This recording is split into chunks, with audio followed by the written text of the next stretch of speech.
This is episode 162 of Pausing on the Prophets, and today we are looking at Isaiah 27, verses 10 and 11. And Isaiah writes, "For the fortified city is isolated, a homestead forlorn and forsaken like the desert. There the calf will graze, and there it will lie down and feed on its branches.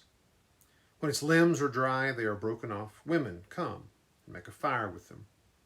For they are not a people of discernment. Therefore their Maker will not have compassion on them, and their Creator will not be gracious to them."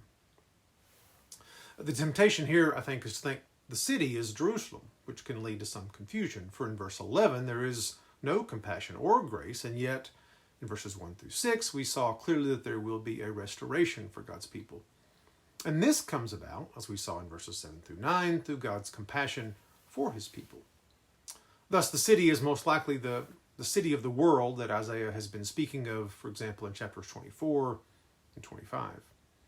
It is the city where people have turned from God. While God's people are a thriving vineyard, here there is desolation. The people, we read in verse 11, have no discernment. That is, they do not acknowledge God as their creator and thus their judge. And they will find no watered vineyard, but only a desert and dry branches. They will find no grace, no compassion. And so there is a clear line drawn in chapter 27. God's people will, in the end, find favor, be a watered vineyard. Those who are not God's people will find destruction.